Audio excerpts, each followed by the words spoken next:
Le célèbre producteur américain Phil Spector est décédé ce samedi 16 janvier de mort naturelle à l'âge de 81 ans.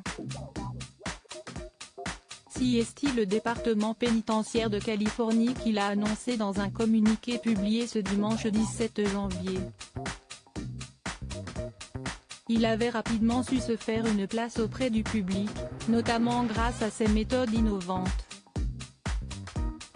New-Yorkais d'origine, il était très célèbre dans les années 1960-1970 avec Be My Baby, You've Lost That Lovin' Feeling ou encore Dad Run Run.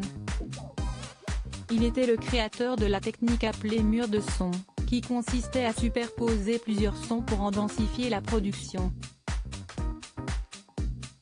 Il était également un pionnier des groupes vocaux féminins avec plus de 25 succès du top 40 américain dans la période 1960-1965.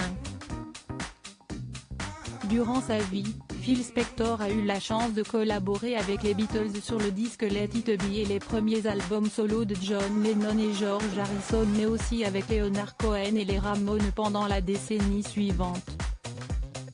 Il était considéré comme un des plus grands producteurs de disques de tous les temps par John Lennon. À l'automne 1958, il a connu son premier numéro 1 avec les Teddy Bears, To Know Him Is To Love Him. En 1989, il avait intégré le Rock and Roll Hall of Fame en tant qu'un des plus grands producteurs de l'histoire du rock. Son succès avait commencé à diminuer dans les années 1970. De plus, il a rapidement été rattrapé par des troubles physiologiques chroniques, qu'il nommait ses démons. Discret, il avait fait cependant parler de lui en 2003, après la découverte du corps d'une actrice dans son appartement. Le meurtre de Lana Clarkson. Depuis 2009, il était incarcéré dans une prison en Californie pour le meurtre de Lana Clarkson, une actrice de série B. Dans la nuit du 2 au 3 février 2003, la jeune femme fut découverte sans vie dans la demeure de producteur à Alhambra en Californie. Il a d'abord affirmé que la quadragénaire s'était tiré elle-même une balle dans la bouche. Il a finalement été inculpé pour homicide involontaire en mars 2009 et reconnu coupable du meurtre en avril.